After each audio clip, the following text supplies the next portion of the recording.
Okay, hello again, class. Couple of things. One, the discussion boards, just for further clarification, if you couldn't find them.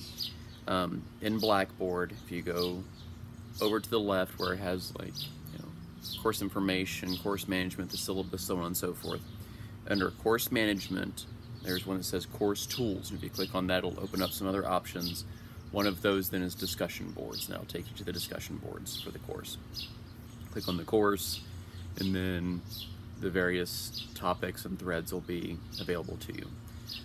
My kids told me to tell you that you should subscribe to this channel. I guess you're supposed to smash the subscribe button, whatever that means. Again, my kids one's a teenager, one's nearly a teenager. They're cool, I'm not. They think it's funny Dad has a YouTube channel. Let's make him say things I guess YouTubers say. Smash the subscribe button, like the videos, whatever. But anyway, in all seriousness, apparently if you subscribe to this channel, whatever that means, then you'll be notified when new videos have been uploaded. So I'll be uploading the videos, not necessarily Tuesday and Thursday mornings. It'll be before that, but they'll be uploaded by Tuesday and Thursday mornings. So if you just want to wait until then and follow the link, you all know way more about this stuff than I do, right? Okay, anyway, so today unfortunately is going to be kind of a boring, even more boring lecture than most lectures are, because we're going to talk about terminology. Yay! Even in class, this part's boring, but it's necessary, right? As part of introductory material to the course itself and to the discipline itself, you also need to be introduced to the terms of the discipline, the jargon, so that you understand what we're reading and what we're talking about, and not necessarily us. I try to talk in regular everyday speak as much as possible, but when other philosophers, when philosophers speak of these things, you'll know what the heck they're talking about, okay? So we'll start with the actual definition of philosophy. Where does it come from? It's Greek.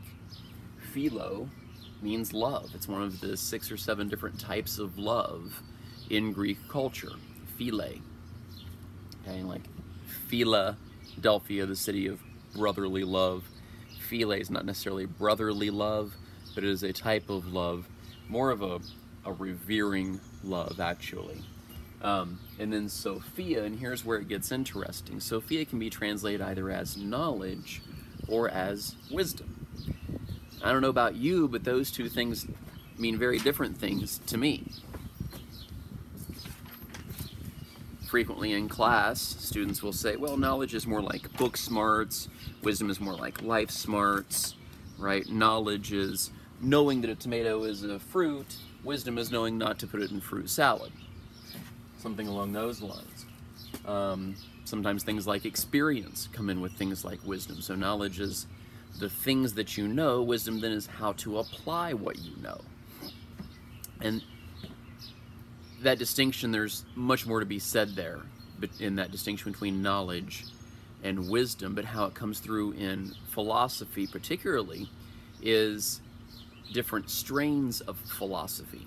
So there are some philosophers who will think that philosophy is primarily the love of knowledge. And so the way that then will be, the way that'll come through then, is they'll focus on discipline, the sub-disciplines of things like metaphysics. What's metaphysics? Well, metaphysics is that thing beyond physics. It's the actual state of reality, the way the world actually is. There may or may not be a distinction to be drawn between appearance and reality. There may or may not be a big T truth. There may only be little t truths. It's the way the world actually works such that physics itself is possible. Okay? Metaphysics. And we'll focus quite a bit in this course on metaphysics because, quite frankly, this is the only course that can focus on metaphysics. Other subdisciplines of philosophy could be covered by other courses, and I'll talk about that in a moment. And so with metaphysics, then it's descriptive. It describes the way the world actually is. And they're either correct or they're incorrect. It's either true or it's false. Now, it may be difficult to determine which is true and which is false, but that does not mean that there is no such thing as truth, necessarily, right? I'm stealing this example from another introductory text. William Shakespeare had a blood type. We don't know what it was.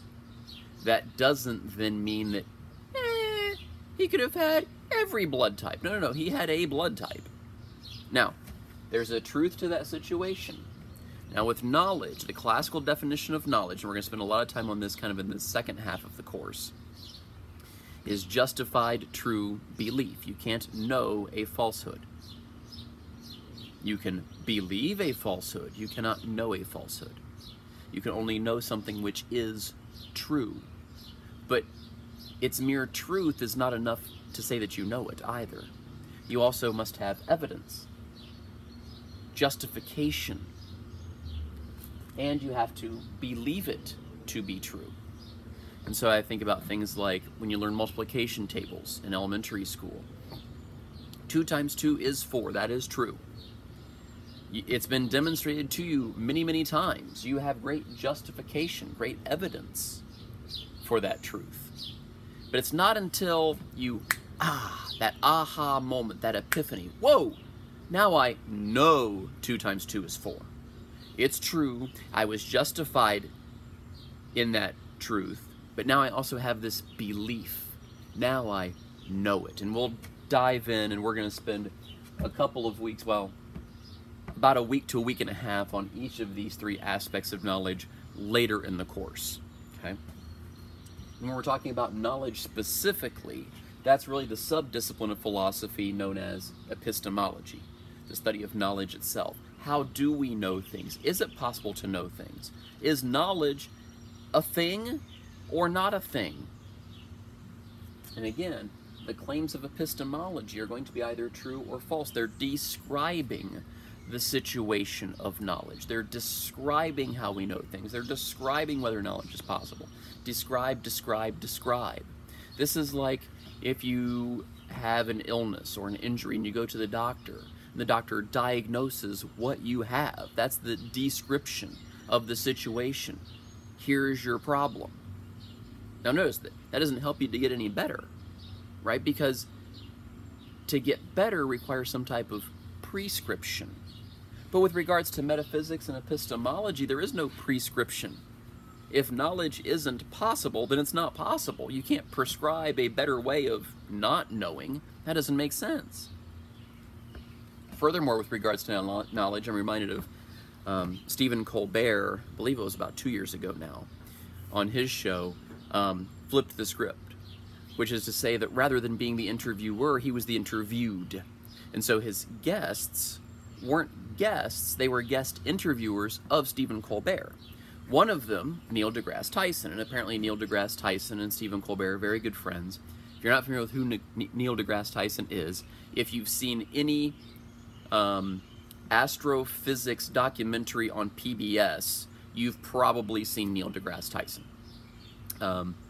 Very prominent astrophysicist, not physician, that's different. That'd be someone who, like, is a physician of the stars. That's might make for an interesting short story, but not actually a real thing. An astrophysicist. And he and Stephen Colbert are very good friends. Stephen Colbert happens to be a believer in God. Neil deGrasse Tyson happens to not be a believer in God. And so they're having this discussion. It's great if you can find it. Maybe I'll send out a link to it as well. And so they're talking about knowledge itself, and Stephen Colbert is reminded of the final exam for his Intro to Philosophy course at Northwestern. And the final exam was, is it better to know or to not know?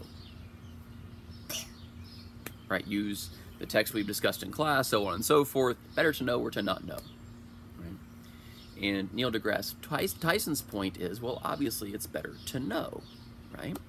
And, you know, he uses that as an explanation to, you know, discount belief in God, okay? Stephen Colbert, however, says, yes, I agree it's better to know rather than not know, but there are always going to be things we do not know. That mystery and that gap, then, is where God can come in, so on and so forth. We'll talk more about God towards the end of the course once we turn towards the belief aspect of justified true belief. But that's weeks from now. Right now, we still got to get through terminology stuff. So, knowledge, true, false, they're descriptive. And again, this is all based upon your interpretation, your definition of Sophia. Is it knowledge or is it wisdom? Let's presume it's knowledge. We've got metaphysics, we've got epistemology, the way things actually are.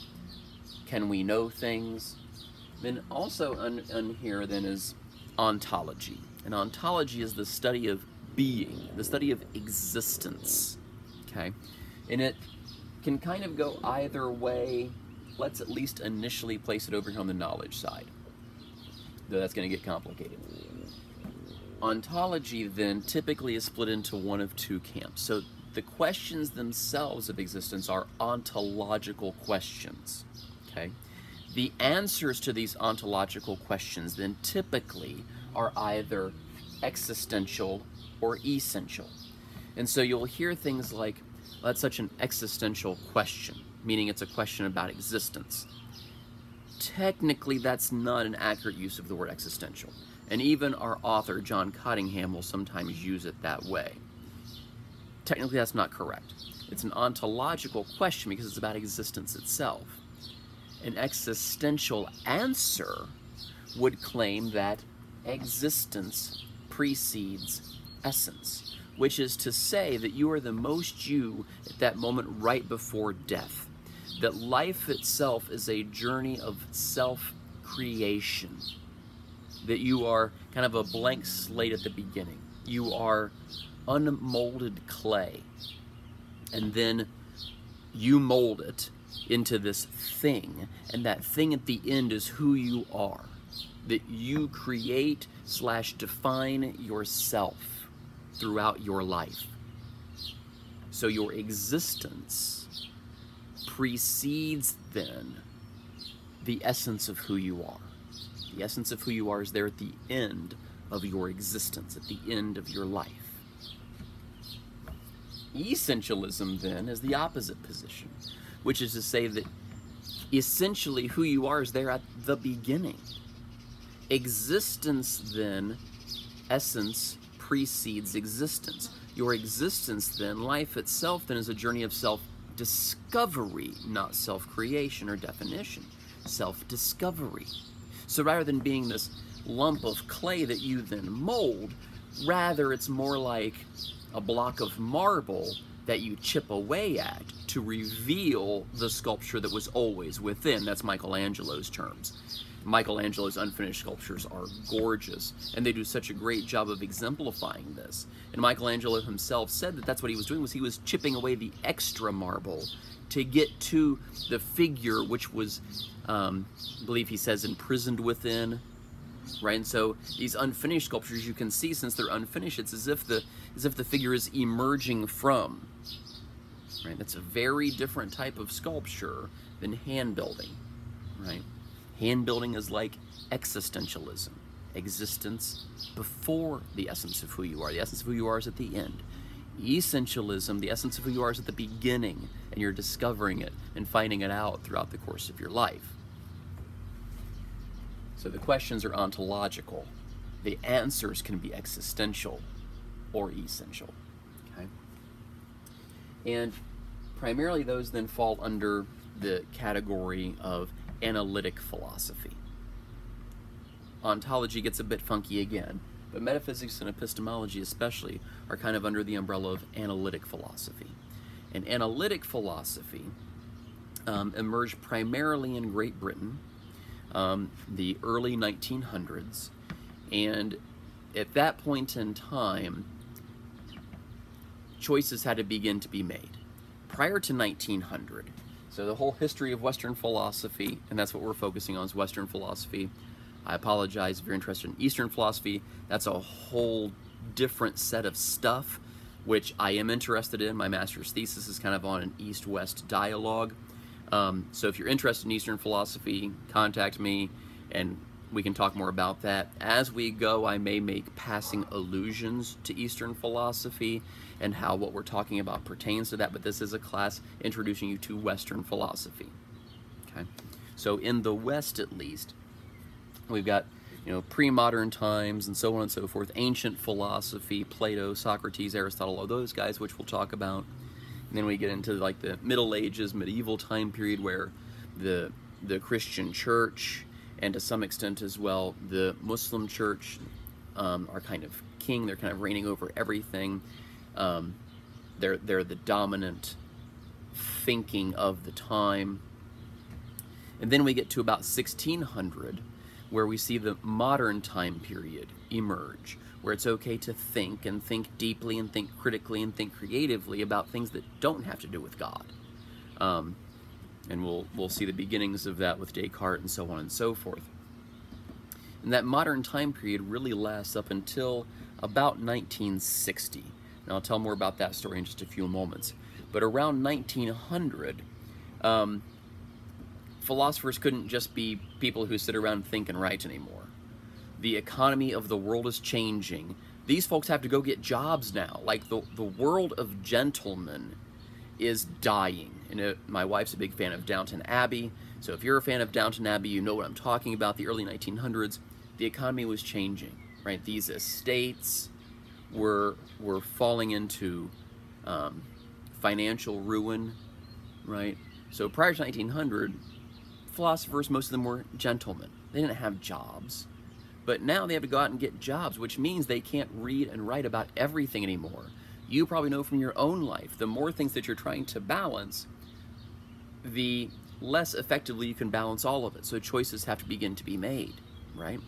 And so this definition of what is Sophia, is it knowledge or wisdom, comes to the forefront. And in Britain, they're like, it's knowledge, right? Knowledge, knowledge, knowledge. What can we know? How can we know it? And so they begin analyzing things like sentence structure and word meaning, and that's where knowledge is to be found. And we'll see examples of this as we go through the course, really just kind of trying to set the scene so we know where these things fall in. And so they're about analyzing arguments. Arguments, logic, arguments, again, this is a word that frequently gets misused outside the confines of a classroom. An argument is not where you and I disagree. We're not having an argument.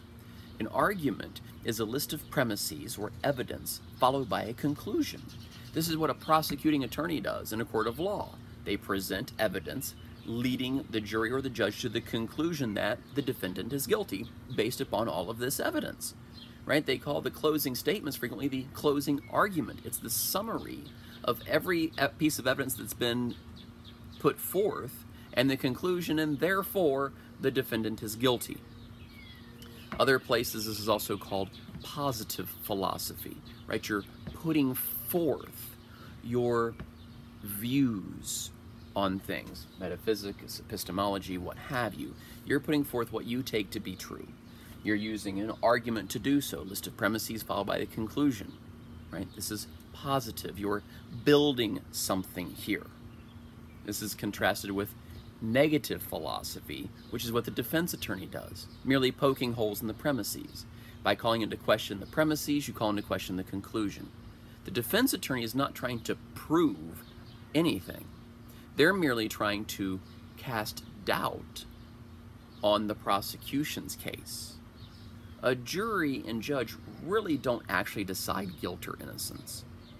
The guilt or innocence of the defendant is a truth that they really don't have access to.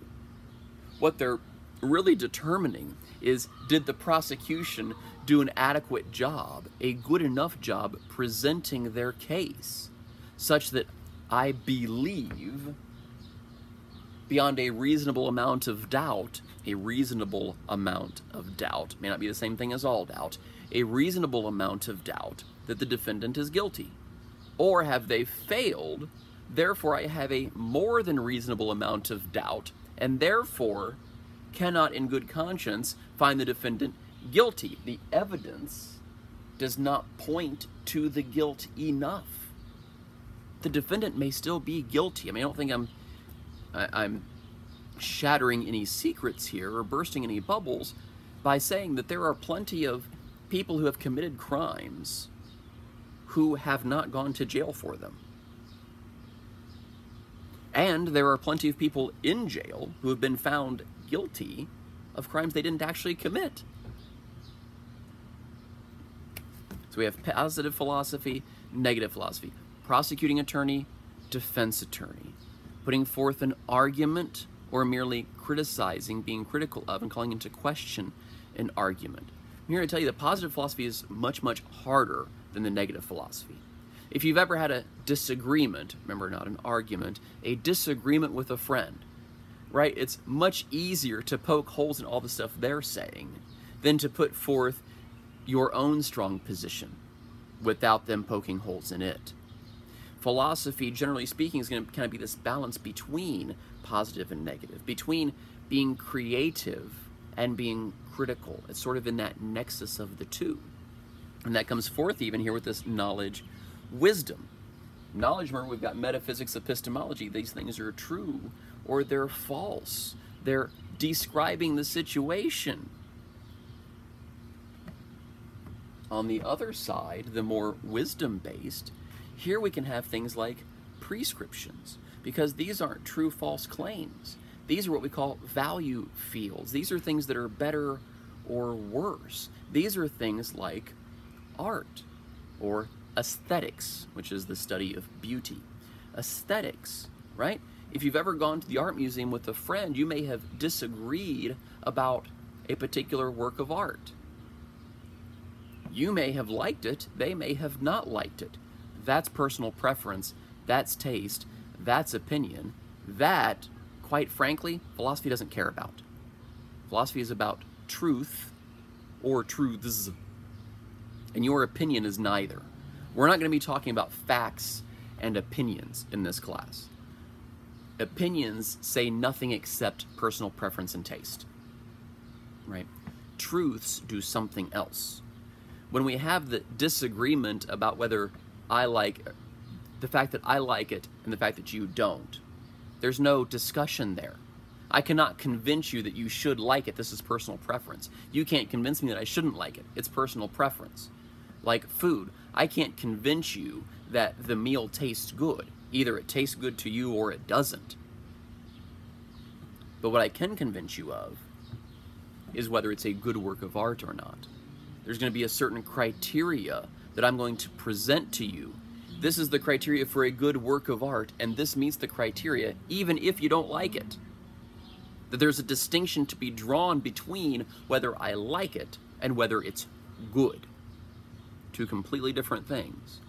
We have these things called guilty pleasures, right? Stuff that you like and enjoy, that you're kind of ashamed that you like and enjoy, because you know that it's not good. You know it's not quality, but you like it anyway, right? The work of art could be a good work of art even though you don't like it. Okay. And the work of art could be crap even though you do like it. Okay. Right? Philosophy is trying to get to that which is good, right? This is a good work of art. This is a better work of art. This is a worse work of art. That's all philosophy of art stuff. What is that criteria? That's aesthetics. That's value. Better, worse. Those are values. In addition to aesthetics, or the philosophy of art, which we won't talk much about in here because presumably your art classes could, right? Your art history classes will presumably include some philosophy of art as well. This is why they painted, this is why they thought it was good, this is the criteria they're meeting, so on and so forth. Furthermore, we won't talk a lot about ethics in this class either, because we teach in a whole other class called Introduction to Ethics, where we focus more on ethics. But ethics, again, is a value field. There are better ethical systems, worse ethical systems. There are ways that people can prescribe to you a way to act better, to act more ethically, right? It's not a description, it's a prescription. It's when you go to the doctor, they tell you what you have, but then they give you a script. They give you a prescription for, hey, here's how to get better. Ethics, and really under the rubric or under the umbrella of ethics come things like economics and politics, because really politics and economics are just ethics on a larger scale. Ethics, how to treat each other. Economics, how to financially treat everyone. Politics, how to treat everyone. Right? So it's really the same thing as ethics. And that falls really under more of the wisdom side, right? Experience and so on and so forth. And this then really gets highlighted by the continental philosophers, the continent of Europe, primarily French and German, a few Italians here and there. a couple of Spaniards who are interesting, but primarily France and Germany. And the continental philosophers, they think wisdom's about life, and philosophy itself should be about life and how to live it better. Better. Now, there may be a correlation between better and more true, but definitely better, right? Better art, better music, better politics. And so when you think stereotypically about a French philosopher, I mean, just imagine that for a moment, probably sitting outside a cafe discussing art and life and politics. Yeah, some stereotypes are kind of true. They're kind of based on reality. That's where the stereotype comes from. I have friends from Brazil. You know what they all really like? Soccer. There's one of my Brazilian friends who does not. And even the other Brazilians think he's weird. Because Brazilians all love soccer. For someone not to love soccer is weird. It's a stereotype, and it also happens to be based on some truth. And we'll talk more about stereotypes and biases and so forth in this class as well. Okay? And so here again, right around 1900, decisions have to be made. And so the decisions on the continent were primarily more on the wisdom side, the value field side, and in Britain, primarily more on the analytic side. Okay? And then we also have this third group, the Americans, because United Statesians are always doing their own thing. And it's sort of a weird combination of the two in a strange way. We'll get to that in a minute as well. I also need to talk about this distinction of truths.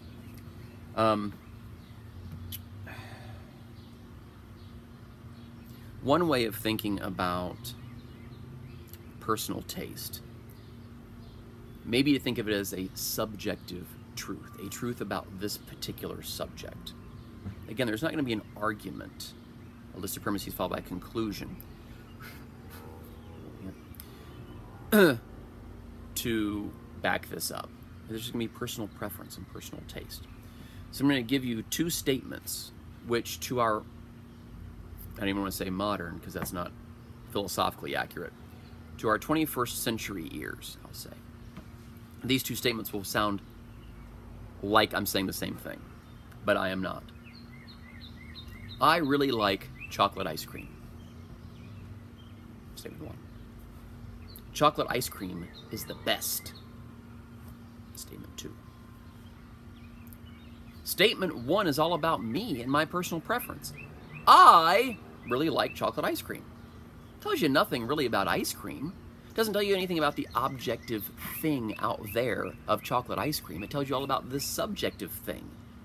It's subjectively true that I really like chocolate ice cream. There's no argument for it. It's personal preference. You can't really disagree with me. You can't claim, no, you don't really like chocolate ice cream, unless you're the student who claims that I don't like purple enough for it to be my favorite color. But even there, again, she has her list of criteria for what determines favorite color. And my attire did not match it. That's objective criteria. That has nothing to do with the subject. That's objective criteria. But back to the chocolate ice cream. I really like chocolate ice cream. Subjectively true. Or subjectively false. Maybe I don't really like chocolate ice cream. I just like saying I do. Whatever. Personal preference. Okay? And you have a different subjective truth. You really like some other ice cream, or no ice cream at all. Which doesn't make sense to me. Ice cream is my favorite food, which is why I also have to run, because I like ice cream so much. But anyway, the second statement, chocolate ice cream is the best, tells you nothing about me. I does not appear in that statement. Chocolate ice cream is the subject of that statement. Chocolate ice cream. And what am I claiming about it? That it's the best. That's either true or it's false. And I need to give you a list of criteria to back up that claim. I need to give you evidence to support that objective truth claim that chocolate ice cream is the best. And we can disagree about that. You may have a different list of criteria. You may think something else meets that criteria better. But now we're having a discussion about chocolate ice cream, not about personal preference. We're having a discussion about that objective thing out there, the chocolate ice cream. We're having a discussion about that work of art out there, the object itself. It is good or it is not good. This piece of music is good or it's not good. This ethical system is good or it's not good. We have objective criteria that we're discussing this objective thing. Not, I like, you like. And if philosophy is nothing but subjective truths, then all we are going to be doing on the discussion board is giving personal preference. A little Schrappe bias here. Schrappe doesn't think that's what philosophy is. The philosophy goes beyond just, hey, I really like chocolate ice cream. Hey, I really like vanilla ice cream. I really like strawberry ice cream. Great. There's no discussion there. There's nothing to discuss. Discussion is predicated on objective truth. Chocolate ice cream is the best. I agree. Here are the reasons why. I disagree. Here are all the reasons why. Rather, I think vanilla ice cream is really the best, and here are the reasons why. Right? We're getting that's a discussion. That's talking with one another, trying to figure out things, trying to get to the objective truth of the situation. Rather than just, I like. Whoop-de-doo! But we'll see, we'll talk about one philosopher who thinks that that's what objective truth is. Objective truth is subjective majority, claims one philosopher. We'll get there in a couple of weeks. Okay? So we got the subjective-objective distinction. So let me talk a little bit about, again, kind of terminology here in the history of Western philosophy. So again, we have the ancients, and then we have medieval folks, and then we have the modern time period. The modern time period lasts till about 1960. And in the 60s, some stuff was happening around the world. The United States, we had the Civil Rights Movement, we had the Vietnam conflict going on. France also had those same issues, and Vietnam was a French colony, so they had the Vietnam conflict going on for quite a while before the United States even entered.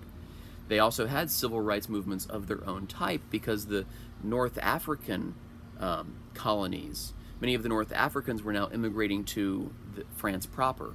And it's interesting when we look at French philosophers specifically, how many of them were not born within the country of France, that they were from the colonies of France, and what that might have to say about their philosophical positions, that they see themselves kind of as outsiders, and they frequently write like that.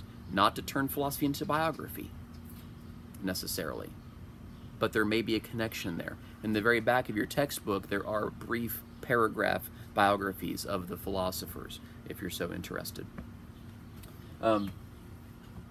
So in 1960, then, these hierarchies began to be questioned. We call this the beginning of the postmodern time period. In the modern time period, we have hierarchies, right? Truth is at the top, or reason is at the top, or God is at the top, and everything else flows from that. In academia, you know, the president of the university is at the top, and then the faculty, and then the rest of the staff, and then, you know, way down there are the students, right? Not quite as important, right? No real political power, no real economic power. You're college students, right? But it turns out, the 1960s demonstrated this, that whole hierarchical structure was really upside down, right? That it was the students who actually had the power. If students don't go to class, guess who else doesn't need to show up? And if there's no students or faculty in the buildings showing up to class, guess who else doesn't need to be there? The folks who clean the buildings, the folks who administrate the faculty. And so if they don't need to be there, guess who else doesn't? The president. And so the power really lies at the bottom rather than at the top. Whoa, hold on a second here. And it's difficult for us to really understand and to grasp the philosophical importance of this mindset change, because we're living in its wake. It happened 60 years ago, right? 50 years ago during the 60s, right? I mean, we can read about it, but it's like, gee, how did they not already know this, right? But you understand these hierarchies were set in place for a very long time. To question a hierarchical structure is a huge deal, a huge change. Huge change. And so this is the beginning of the postmodern movement. The modern movement defined by hierarchies, the postmodern movement defined by a questioning of hierarchies, not necessarily an inverting, not necessarily a doing away with, though those are two responses and reactions. It's at least calling into question. Wait, is this the way the hierarchy is supposed to go? Should we have hierarchies at all? And this postmodern time period really lasted up until about the year 2000, give or take. Okay, and I mean, the dates on this stuff are all very nebulous. It depends on who you read, and it seems now we've kind of moved philosophically into a postmodern time period. And we'll talk more about that probably down the road in this class, maybe the last week or so if we have time. But it seems hierarchies are back, right? That we're still questioning them. But this whole no hierarchy response doesn't really seem to have led to much progress necessarily, right? So it's more of a questioning again rather than a total elimination of. The total elimination of is what we call relativism, right? Which is a particular postmodern response. But relativism and postmodernism are not necessarily the same thing, okay? And relativism really sort of predates postmodernism. Relativism, we really need to go back to Einstein in the early 1900s with his special theory of relativity. So bear in mind this is a philosopher explaining a physics thing, okay? But this is good because this is a philosophical understanding of that physics insight. This is how philosophers understood it. So the physics of it are like this. Imagine that you're sitting at a railroad crossing and say it's a passenger train passing and you're the first car, and for whatever reason you can see into it really well. It's not going that fast or what have you. And on this train, there's a boy tossing a ball up and down. Okay. Now, based upon your perspective, based upon your position relative to the movement of the ball, you can see that the ball is not only going up and down, but also forward. But to the boy, it's not going forward, it's merely going up and down. Motion appears different based upon your perspective to the thing moving. It's relative to your position. That's interesting. If something as seemingly objective as motion turns out to really be much more subjective, I wonder what else could be subjective as well. Oh, gee, I don't know, maybe everything.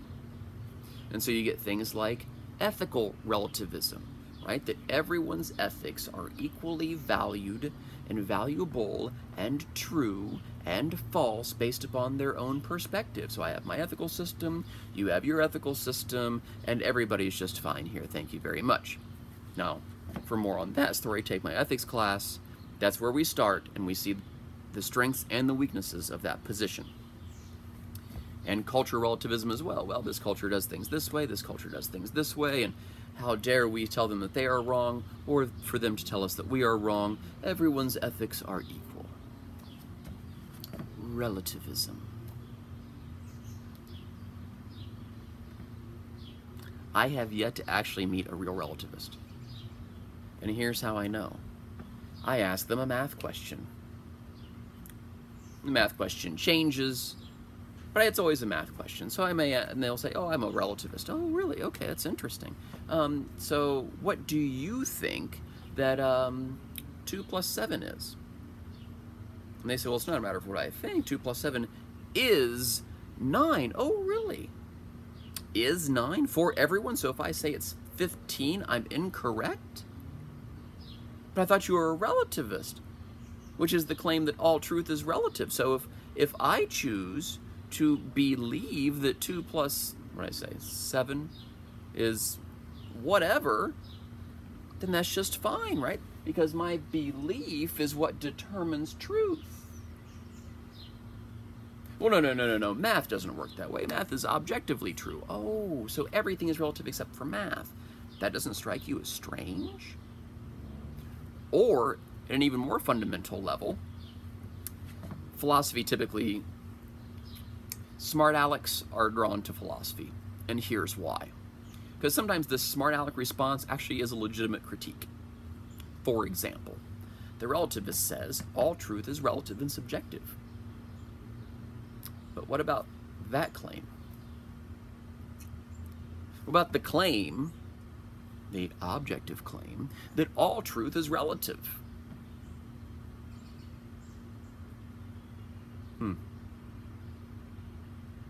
Interesting.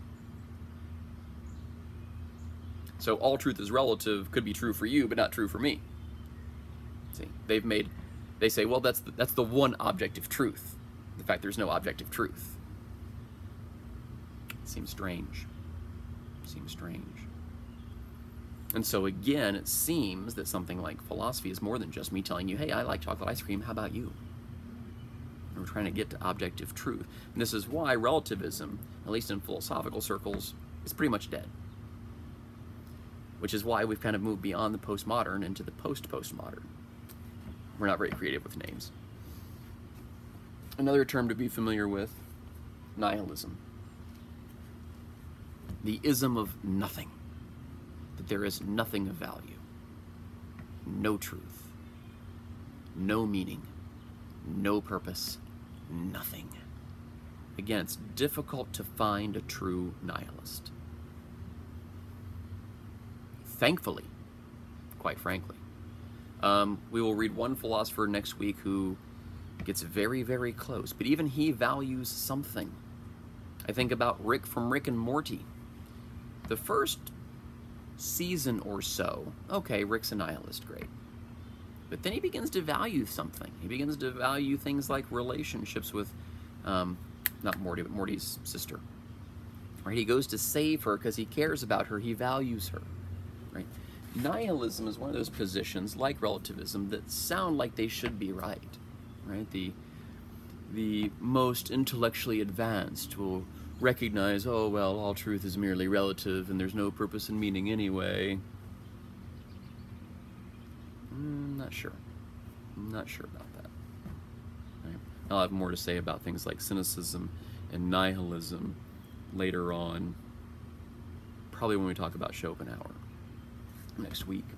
But I also wanted to mention quickly, again, with this history of Western philosophy, something very interesting happens here in the United States in the 60s as well, McCarthyism. So if you're familiar with U.S. history at all, you know about the Red Scare, we've got the Cold War going on, so on and so forth.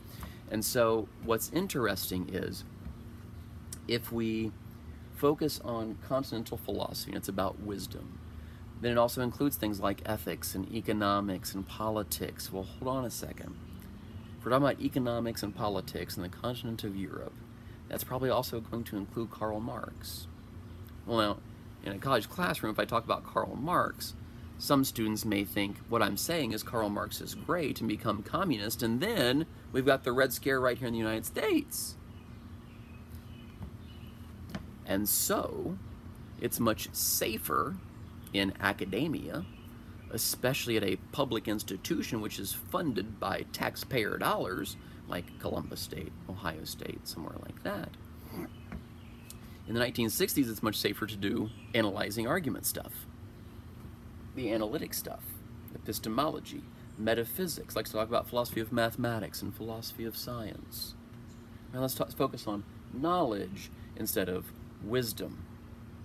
And so if you look even today at some place like Ohio State specifically, or Akron, or any of the major state universities, the philosophy departments are primarily dominated by analytic philosophy. Because of that, right? And so these professors then, who were more continental leaning, ended up in a different department, maybe like English literature, right? Because you can do a Marxist reading of something without anyone misunderstanding, thinking you think Marx is great and yay communism, right? Of course, also a misunderstanding of what actually happens in a college classroom, right? I don't tell you, hey, this person's fantastic, this is the thing that you should believe and go. That's not what it's about, right? But for many people who aren't in college, they think that that's what it is about. That's indoctrination rather than thinking critically through something, right? And so this relativism nihilism thing on one hand has this overly intellectual, like Rick, super smart, so why bother, why care with anything? right? But on the other hand, it also has this anti-intellectual strain, right? And, oh, thinking is bad, just believe what you've always believed, right? Belief leads to truth anyway, so on and so forth. So it's this interesting two ends of the spectrum. There's relativism, nihilism. Oh, back to 1960s, though. So some of them ended up in English departments. Some of them ended up at private institutions, many of which are religiously affiliated. They weren't afraid of Marx because they knew, well, hey, even if your professor does fly off the handle and tell you Marx is great, yay, communism, and raise a red flag, you're also taking religion courses which will balance that and show you, oh, no, Marxism isn't the way. So there's that built-in safeguard. And it's interesting, private institutions, much more so than public institutions, are more about things like wisdom and how to live life. If you look at the mission statements of a place like Ohio Dominican, as contrasted with Ohio State or Columbus State, right? Ohio State and Columbus State are about, hey, look, you learn stuff and then you go out and you get a job, right? You now know things that you can apply out there. ODU talks much more about the holistic person, right? A wise person who can now live in the world, and doesn't really talk about jobs, right? And we'll talk more about that in the upcoming weeks as well, when we talk about things like the good life, and what the heck does that look like, and what all does that entail, and what's a part of it, right? So we've got this wisdom private institution, typically religiously affiliated, and so they're not afraid to talk about Marx and economics and politics. And so American universities also had a schism, an analytic continental divide. But again, as it seems now, we're bridging that divide. And many philosophers think we've overcome it completely. That good philosophers are doing both. They're using the rigor that comes with analyzing arguments and presenting arguments and being critical in conjunction with the more creative, interesting idea system building that the continental philosophers have done. This is a 10 Commandments of Philosophy, and I took this from another intro to philosophy textbook, not the one we're using, a different one. I can't remember which one, so I can't cite it and so forth. But I'm telling you, it's not mine. Okay. The 10 Commandments of Philosophy. 10 dual commandments. Okay. First, allow the spirit of wonder to flourish in your breast. You gotta be curious about stuff, man. Right? That's where thinking starts, is with curiosity. I was once trying to describe to one of my daughter's friends what it is I do and what I teach. And I said, well, it involves a lot of the question of asking why, right? Why do you think that, right? Let's dig a bit deeper. Why is that the answer that you give? Just like the discussion board question for this session here will be a thought experiment. And it's not just what do you think the answer is, but why? How do you get there, right? What's the evidence for your belief? Beliefs don't just come out of nowhere. There's evidence from somewhere, right? And so after explaining it to her, she said, so basically a 2-year-old could do your job? Because 2-year-olds are notorious for asking why? Why do they ask why so much? Because they're curious about the world, trying to figure it out. And so to some extent, yeah, philosophers have just never grown up. We still have this childlike wonder about the world. Why is that the case? Why is that the case? But why?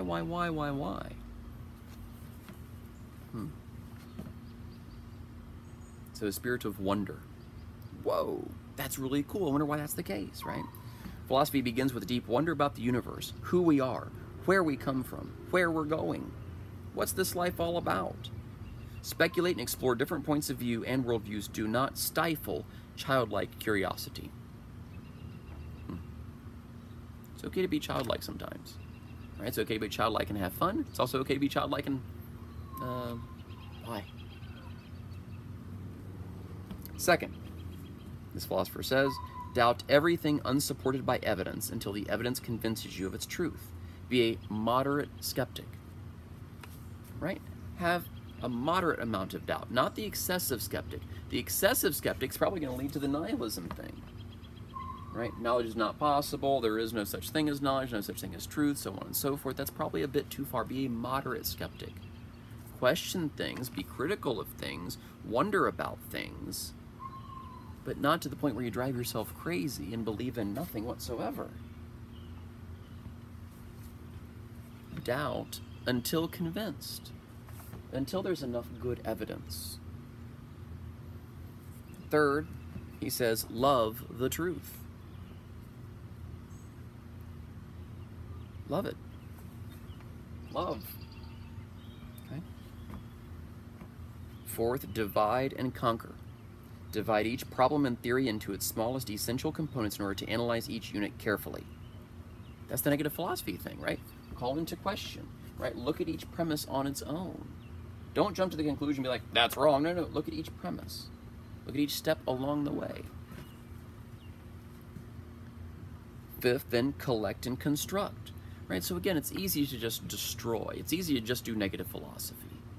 But the whole point of doing the negative philosophy, the whole point of destroying is to build something else, to build something better. Right? So before the Cameron Mitchell Hall building was built on campus, you know what that was? It was a parking lot. In order to build the building, they had to destroy the parking lot. You had to destroy some stuff to build some stuff.